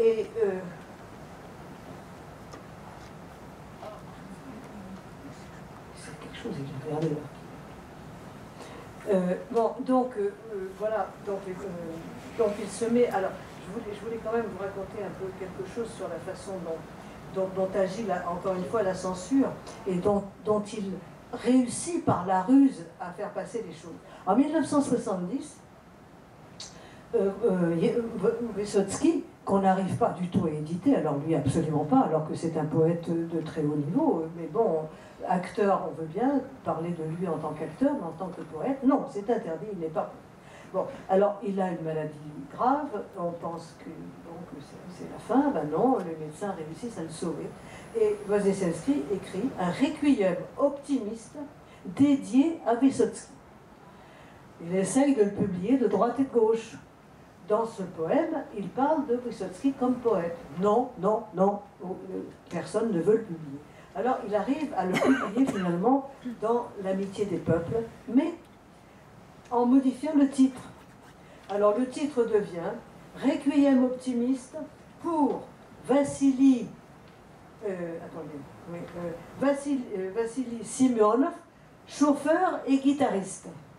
Alors chauffeur et guitariste, c'est un peu bizarre, mais le problème c'est que guitariste, alors c'est là qu'intervient à la fois la ruse et ce qu'on a appelé dans la critique soviétique la langue des opes. C'est-à-dire que ce poème paraissant, chacun comprend que le poème est dédié au guitariste et que le guitariste, il n'est pas chauffeur, il n'est que guitariste et qu'il s'agit de Wysocki. Si vous voulez, la lecture corrige ce que la censure a imposé. Je voulais vous donner un autre exemple. Ah oui, deuxième exemple, parce qu'il est trop savoureux, excusez-moi, le temps passe, mais bon, c'est pas possible de ne pas vous le dire. Ça se passe en 1974, il a écrit un poème sur Gogol, la mort, les funérailles de Gogol, un long poème sur Gogol. Il a été visé par la censure, il va être publié dans le Novi Mir, le numéro est déjà préparé, tout il est mis en page, il est prêt à partir. À ce moment-là, téléphone rouge sonne et le censeur interdit la publication de ça. Alors le rédacteur en chef du Novi Mir est désespéré, se précipite chez le censeur en disant « Mais qu'est-ce qu'il y a? La censure avait donné son avis favorable, qu'est-ce qu'il y a? Il parle de Kazan. » Ah bon? Et alors? Il parle de Kazan. Oui, mais à Kazan, il y a Solzhenitsyn qui vit à Kazan. Et on a l'intention d'expulser Solzhenitsyn dans les semaines qui viennent. Alors, le rédacteur de Novi Mir ne le savait pas, Wozesinski encore moins que les autres. Donc, pour faire paraître le texte, les funérailles de Gogol, on enlève Kazan, je ne sais plus par quoi il est remplacé, par quelle ville, mais enfin voilà un petit peu les mésaventures d'un poète audacieux au sein du système. Bon, chacun remarque que Wozesinski cède sur un certain nombre de choses, mais il ne cède jamais sur l'essentiel. On lui rend hommage là-dessus, il arrive toujours à faire passer la façon dont les vers s'organisent eux-mêmes, se placent eux-mêmes, fait que le censeur casse les dents, il n'arrive pas. Alors je vais quand même vous donner un exemple. Excusez-moi de prendre encore un moment, mais je vais vous donner un exemple de la façon d'un texte qui est paru en 1974. Je ne vais vous en dire que quelques vers. Alors, il s'agit d'un monument qui a été construit sur le mont Enclin, c'est-à-dire un monument qui devait célébrer la victoire sur les fascistes. Et ce monument a été construit en marbre Bordeaux. Le problème, c'est qu'il était situé, le soleil tapant dessus le faisait apparaître noir. Donc ça faisait un monument noir, il a été rasé à l'époque. Et Wozesinski a consacré un poème à ce sujet, ça s'appelle Le drapeau noir. Et moi, je ne vous dis que quelques lignes. Alors, un drapeau noir en pierre rouge s'est pétrifié en un mémorial moral double d'une pénible époque. Qui est à contre-soleil, c'est là que ça va être intéressant, qui est à contre-soleil deviendra ténèbres. La masse buldésorienne montre ses griffes. Je t'ai chassé, oiseau noir, mais mon cœur s'en est trouvé noirci. On est en 1974. Vous voyez la construction des choses. Alors, si on lui dit, mais les bulldozers, il est déjà construit le monument. Ah oui, mais pour construire, il a fallu des bulldozers. C'est normal qu'il y ait des bulldozers. Mais on est en 1974. La masse buldésorienne montre ses griffes. De quoi s'agit-il? Eh bien, vous savez qu'en 1974, il y a eu l'exposition qu'on appelle l'exposition bulldozer, où des peintres fatigués de ne pas être exposés, des non-réalistes, ont décidé de faire une exposition en plein air. Et les bulldozers sont venus en 5 minutes pour raser cette exposition. Alors, on sait lire en Union soviétique à l'époque. En lisant ce poème, chacun lit cette phrase et chacun comprend. Et on ne saura jamais dire assez fort l'importance de ces clins d'œil entre l'auteur et son lecteur. Ces clins d'œil qui maintiennent une relation, qui maintienne un esprit critique, qui maintienne une distance à l'égard de la réalité. Et voilà, c'est comme ça que fonctionne la poésie de Wozesinski et la poésie de beaucoup d'autres, mais en particulier la sienne, où justement ces procédés, enfin, ce qui lui est tout à fait naturel, sert de manière magistrale les objectifs qu'il se donne. Bon, j'essaie d'avancer parce que excusez-moi, je crois que... Bon, alors, je voulais dire quoi encore? Je voulais dire que, bon, il publiait dans cette époque de Brejnev, l'époque de Brejnev, il écrit beaucoup. C'est la maturité, pardon. Oui, excusez-moi. C'est sa période de maturité, donc il écrit beaucoup, il publie beaucoup, et j'aurais voulu qu'on lise un texte qui est absolument essentiel, qu'il lisait toujours aussi avec beaucoup d'intérêt, qui est dédié à l'intelligentsia russe. Le thème essentiel, finalement on n'aura pas le temps de le voir, mais le thème essentiel de Wozesinski, c'est la Russie, et la Russie est représentée essentiellement par ses intellectuels. Alors, Ruskaya intelligentsia en russe, Есть русская интеллигенция. Вы думали, нет? Есть. Не масса индифферентная, а совесть страны и честь. Есть в Рихтере и Аверинцеве земских врачей черты, поскольку интеллигенция, постольку они честны. Нет пороков в своем отечестве, не уважаю лесть. Есть пороки в моем отечестве, зато и пророки есть. Такие, как вне коррозии ноздрей петербургской вздет Николай Александрович Козырев, небесный интеллигент. Он не замечает карманников. Явился он в мир стереть второй закон термодинамики и синим тепловую смерть, когда он читает лекции над кафедрой, бритый весь, он истой интеллигенции, указующий в небо перст. Воюет с извечной дурью, для подвига рождена отечественная литература, отечественная война. Какое призвание лестное служить ей, отдавши честь. Есть русская интеллигенция, есть.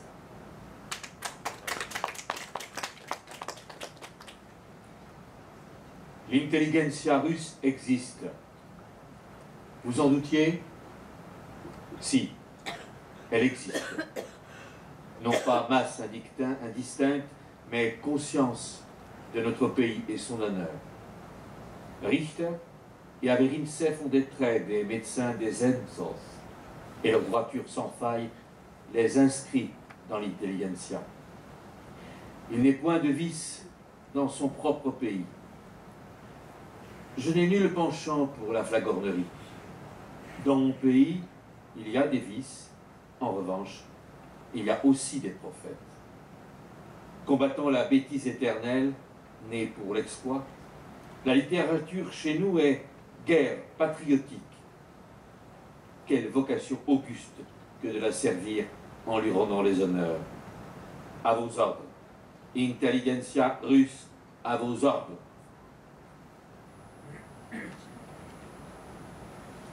Bon, alors, toujours à l'époque Brejnev, une dernière chose pour laquelle Voznесensky se bat beaucoup, c'est ses voyages, parce qu'il veut continuer à garder le contact avec le monde extérieur. Et il est souvent, très souvent invité. Et bien souvent, il n'est même pas mis au courant de cette invitation. La réponse est faite sans qu'il sache. On répond qu'il est malade, on répond qu'il est occupé. Alors les gens, les amis lui téléphonent en disant bah, comment ça va ben, normalement, comment, mais tu es malade? Ah bon, voilà. Bon. Et donc, je crois que je voulais raconter un peu, je sais pas, j'essaie de raccourcir pour le temps. Bon, en 1975, il y a eu un congrès, le premier congrès international des poètes à Londres. Alors, il a réussi à avoir son visa. Mais à peine arrivé à Londres, à sa descente d'avion, il est convoqué chez l'ambassadeur qui lui interdit d'aller à cette soirée et surtout d'y lire ses vers. Alors, comme je vous l'ai dit, il s'était lié d'amitié avec Allen Ginsberg, et c'est Allen Ginsberg qui lit ses vers pendant que Voznесensky reste assis dans la salle. Voilà comment se passe ce voyage-là, c'est encore celui-là au moins il y est allé. Mais bon, il y a eu d'autres épisodes où tout simplement il n'a pas pu se rendre à Moscou, se rendre à l'étranger, ou bien il est rappelé parce qu'il s'est mal conduit, dit-on, il est rappelé d'urgence, on lui reprend son visa, il rentre d'urgence. Bon, enfin, ça ne se passe pas très facilement, c'est toujours une bagarre, toujours une bataille qu'il est... Bon, on ne veut pas tout à fait l'interdire de partir, puisqu'on veut garder l'image d'un pays qui protège ses écrivains. Mais bon, ça ne se passe pas toujours très bien. Alors, pour cette période de Brejnev, je ne dirai pas, mais j'évoquerai simplement qu'il serait intéressant de parler de tout ce qu'il fait pour le théâtre, parce que je crois qu'on nous chantera tout à l'heure quelque chose. Il y a deux éléments tout à fait importants. À partir de 1966, il fait...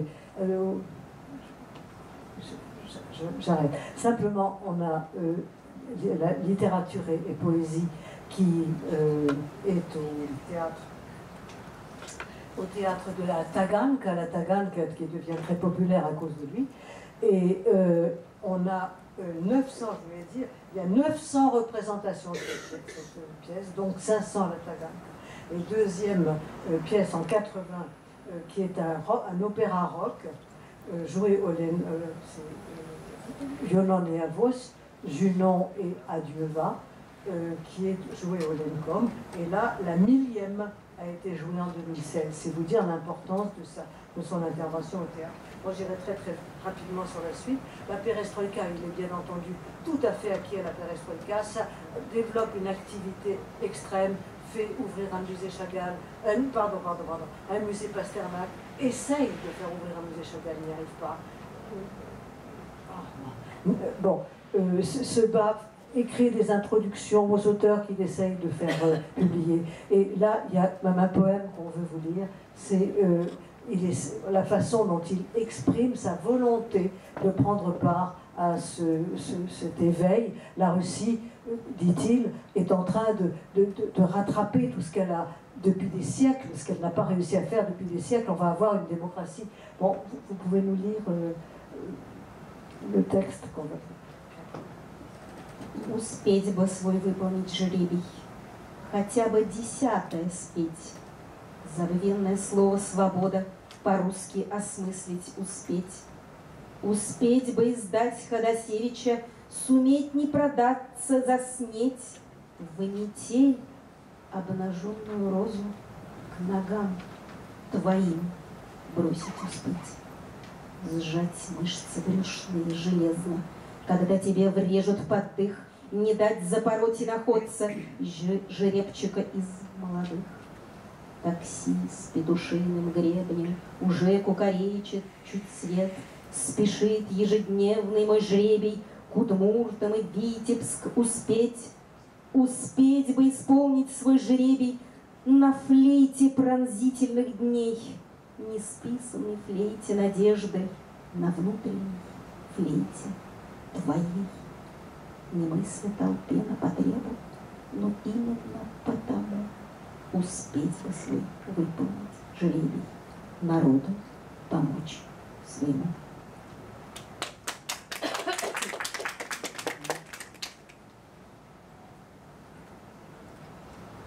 Avoir le temps d'accomplir mon destin, d'en chanter ne serait-ce qu'un dixième, le temps d'appréhender en russe le terme suprême, liberté, parvenir à éviter Kodasevitch, savoir ne pas se vendre pour un plat de lentilles, et par temps d'orage, trouver le temps de jeter à tes pieds une rose dénudée.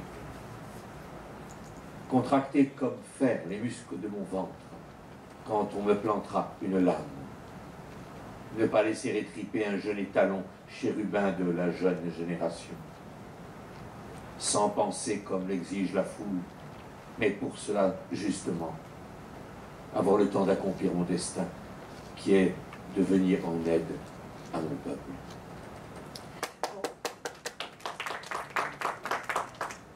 Bon, alors, pour aller vite, donc la perestroïka, cette activité débordante où il est vraiment très heureux de ce qu'il fait, très heureux de participer à ce mouvement. Puis, bon, c'est la Russie nouvelle. Alors, la Russie nouvelle, c'est la déception pour lui, c'est très dur. Premièrement, première chose à retenir, c'est qu'il ne se mêle pas de la terrible bataille politique qui se déroule dans le milieu des intellectuels. Il ne signe aucune des 3 lettres. À Yeltsin, pour Yeltsin, contre Yeltsin, enfin bon, vous savez de quoi il s'agit. Et on dira, enfin Bokov en particulier, et beaucoup d'autres diront qu'il a été parmi les intellectuels le plus digne. Il n'a signé aucune des lettres qui font maintenant, qui fait rougir maintenant. Cela dit, il en a signé beaucoup. Il a signé une lettre contre la Tchécoslovaquie, une lettre de soutien à Siniewski et Daniel, une lettre contre l'arrestation de Limonov. Enfin, c'est pas du tout quelqu'un qui avait peur de s'oublier. Au contraire, à des moments beaucoup plus difficiles, il a signé des lettres beaucoup plus dangereuses. Mais là, il vit selon son âme et pas selon la politique. Alors ça, c'est le premier point. Deuxièmement, il est extrêmement déçu par ce qui se passe. Il dénonce le pouvoir de l'argent qui remplace tout le reste. puisque c'est le moment où on commence à dire, puisque tu es intelligent, pourquoi es-tu si pauvre? Ça s'adresse à tous les intellectuels, en particulier aux écrivains, qui sont tous dans cette situation. Et il parle de révolution criminelle, et on souhaitait et on pensait construire la démocratie, on a eu la criminalité. Bon, je ne vais pas m'étendre là-dessus, malheureusement, je voudrais simplement vous lire trois très courts textes sur cette situation. Le premier était Carable, il a appris qu'était vendu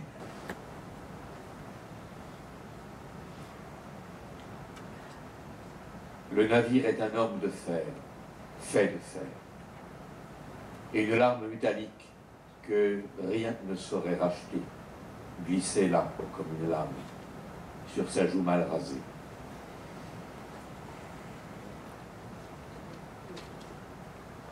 Россия, нищая Россия, ни разу в муке вековой ты милостыни не просила. Стоишь с протянутой рукой. Russie, Russie misérable, jamais dans tes souffrances séculaires tu n'as demandé la charité. Et te voilà aujourd'hui, tendant la main. Voilà ce qui exprime totalement sa vision de cette période-là. Encore un petit poème. Я последний поэт России. Не за тем, что вымер поэт. Все поэты остались в силе. Просто этой России нет. Je suis le dernier poète de Russie. Oh non, qu'il n'y ait plus de poètes. Tous les poètes sont bien là. C'est seulement cette Russie qui n'est plus. Nous sommes en 1991. Bon, alors, dernière période, en 95, vraiment je vais être très très brève, en 95 c'est la maladie, commencent à apparaître les premiers signes d'une maladie qu'on diagnostiquera comme un Parkinson atypique et qui, enfin pas à pas, rendra tous les muscles, enfin, paralysera les muscles les uns après les autres, paralysera les mains, les jambes. J'avais des choses à vous dire intéressantes là-dessus, mais je crois qu'il est quand même 9 heures, vous devez en avoir assez. Alors on va simplement vous lire, donc c'est vraiment, ces 15 dernières années sont extrêmement douloureuses, mais Wozesinski ne quitte jamais son optimisme, sa bonne humeur. On avait des beaux poèmes à vous lire là-dessus, mais bon, on n'a plus le temps. Il gardera le sourire jusqu'à la dernière minute. Il ne se plaindra qu'au papier. Et au papier, donc on avait un certain nombre de prières contre la douleur. On les laisse tomber. Je vous demande simplement de lire le tout dernier vers, les tout dernières poésies qu'il a écrites sur la vie telle qu'il l'a vécue, il y a 2 vers. Ouais.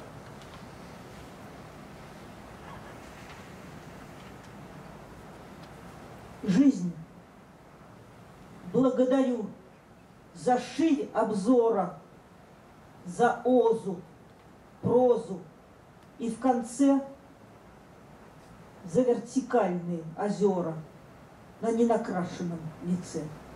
Osa, excusez une minute, Osa c'est le poème, peut-être sans doute son poème le plus abouti au sens de pièce de vers très longue, qui est Osa, qui s'appelle Osa et qui est dédié à Zoya, bien sûr, juste Osa Zoya.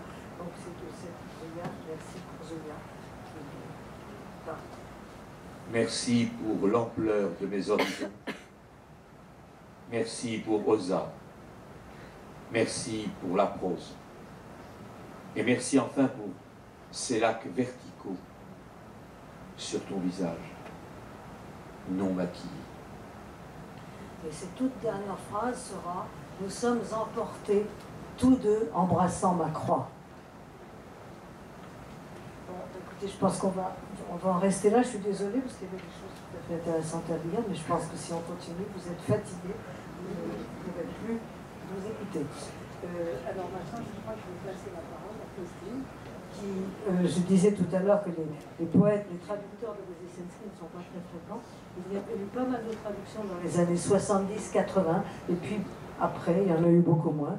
Et il y a eu Christine qui a traduit un certain nombre de poèmes qu'elle a réunis dans ce petit volume. Et je la laisse parler. C'est un petit recueil qui est paru tout récemment. Il n'est pas très gros. Il y a quelques poèmes de Wozzesensky et ses œuvres graphiques, parce qu'il était aussi artiste. Et donc on a également regroupé un certain nombre de ses œuvres graphiques. Ce sont essentiellement des traductions que j'ai faites en 96 et 98, quand Wozzesensky a fait des lectures à Paris, devant des salles archi-combles. Certaines de ces traductions avaient été adaptées. Donc il a modifié un peu ses poèmes pour les lire, j'ai modifié un peu les traductions. Là, j'ai plus ou moins reconstitué les textes originaux. Donc on devait en lire 6, je ne sais pas si on aura le temps de les lire les 6, mais bon. Ouais. Donc on va au moins en lire quelques-uns. Donc voilà, Sam.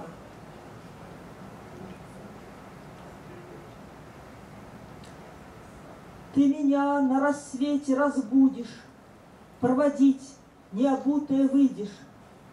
Ты меня никогда не забудешь, ты меня никогда не увидишь. Заслонивши тебя от простуды, я подумаю, Боже Всевышний, я тебя никогда не забуду, я тебя никогда не увижу. Эту воду в мурашках запруды, это адмиралтейство и биржу я уже никогда не забуду и уже никогда не увижу. Не мигают, слезятся от ветра, безнадежные кадии вишни. Возвращаться плохая примета, я тебя никогда не увижу. Даже если на землю вернемся, мы вторично, согласно Гафизу, мы, конечно, с тобой разменемся. Я тебя никогда не увижу. И окажется так минимальным наше непонимание с тобою перед будущим непониманием двух живых с пустотой неживою. И качнется бессмысленной высью пара фраз, залетевших отсюда. Я тебя никогда не забуду, я тебя никогда не увижу. Ce poème est à la base de la pièce dont je vous ai parlé, du rock opéra, dont on a reçu le nom du Radio.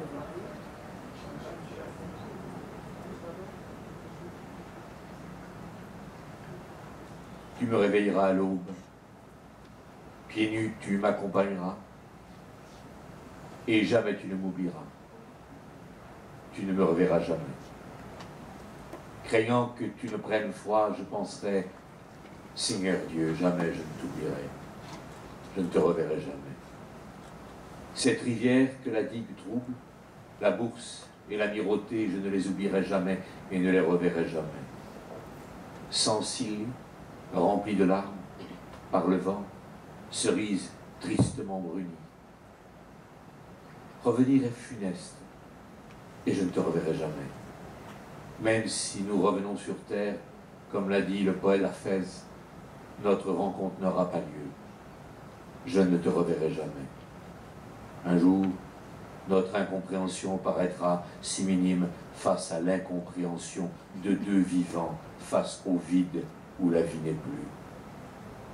Très haut dans les yeux, frémiront absurdement deux phrases envolées. Jamais je ne t'oublierai, je ne te reverrai jamais.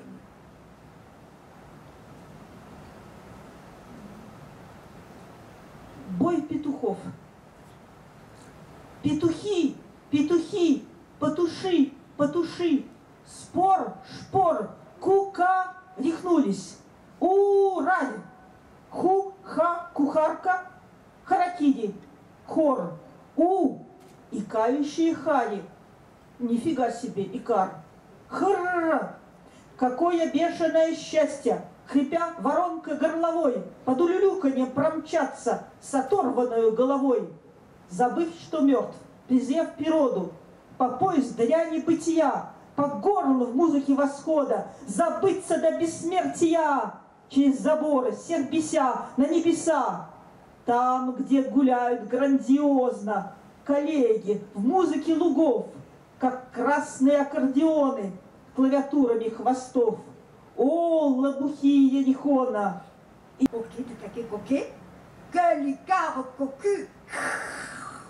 Quel bonheur furieux, râlant dans sa gorge entonnoir, de bondir sous les clameurs, la tête arrachée.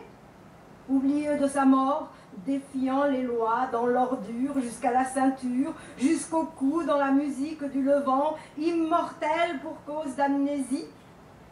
Par-dessus la barrière, agaçant tout le monde et jusqu'aux cieux, où se promènent grandioses tes collègues dans la musique des prés, comme des accordéons rouges traînant leur queue de clavier. Ô musicastres de Jéricho, empires et perspectives, larmoyante cité, sonorités argentines. Le chat, méchant comme une guêpe, ne sautera pas au zénith, mais dans la nuit ardemment appelle depuis l'asphalte, vivante, bardée de veines, rouge et pimpante comme l'ordre du mérite, la tête arrachée.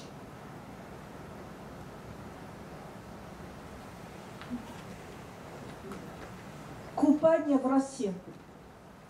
На лугу между двух озер, вне обзора от шоссе, как катается ковер, мы купаемся в росе.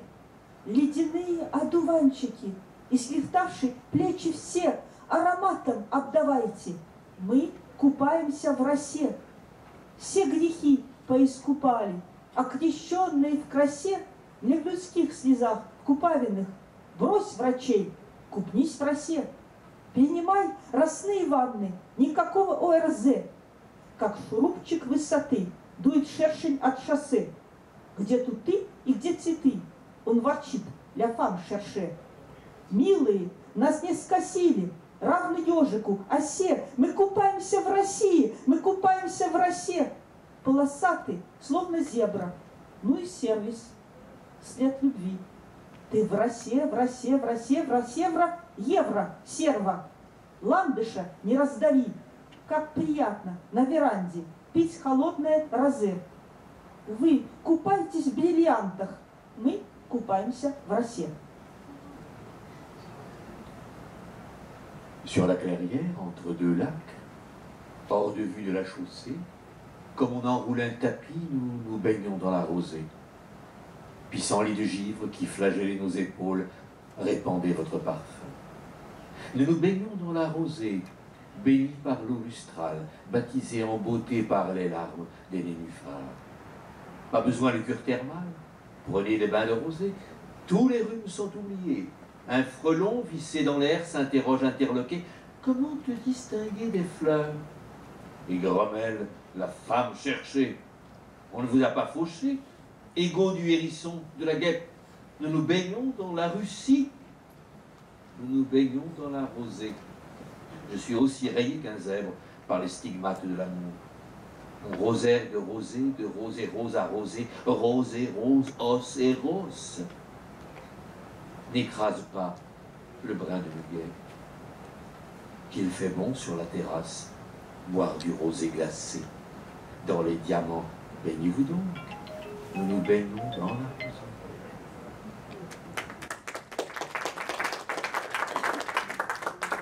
Et le dernier, parce qu'on abrège, c'est l'un de ses derniers poèmes. Вторая жизнь. C'est 2009. Il est mort en 2010. С рассвета до рассвета я, жизнь свою любя, как видеокассеты, засовывал в тебя. И часть моя, бесспорно, достанется толпе, но лучше, бесспорно, останется в тебе. Читайте книги мертвых, а я вечно живой, на видеопросмотрах, устроенных тобой, сквозь знаки толп кишевших, пропавших наяву в печенке, и в кишечнике. Живу, живу, живу. Запри меня на ключик. Все будет на расхват. Клен, золотые клюшки рассыпал на асфальт. И звезды, как подошвы, по камушкам. Динь-динь. Живу, пока живешь ты. Моя вторая жизнь. Рассветы и закаты. Прошу тебя, молю, чтобы жизнь поберегла ты свою, значит, мою.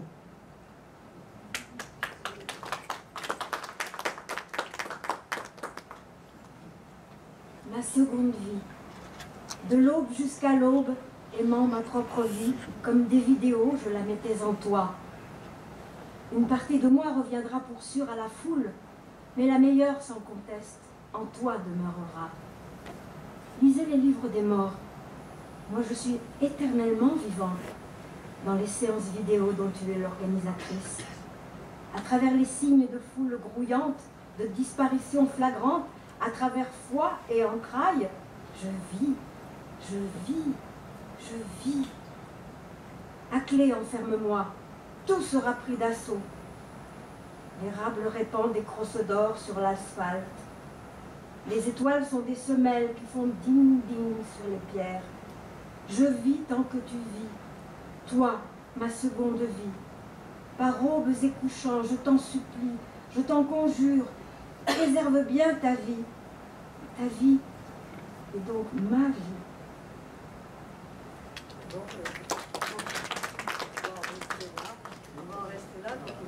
Il me reste à remercier Monsieur le directeur du Centre culturel qui vous a permis de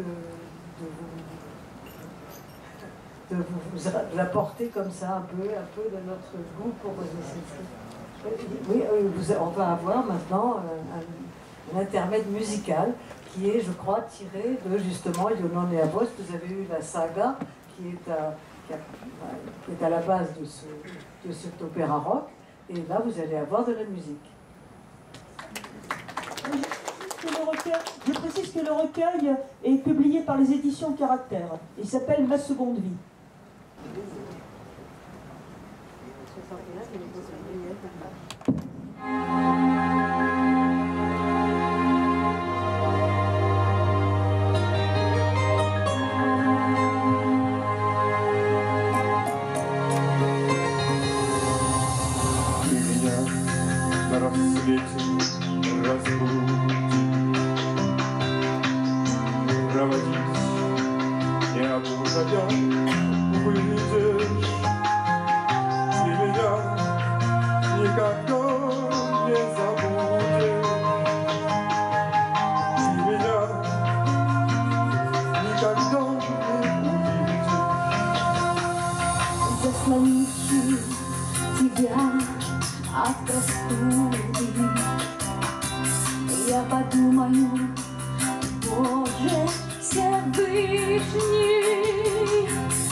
Никогда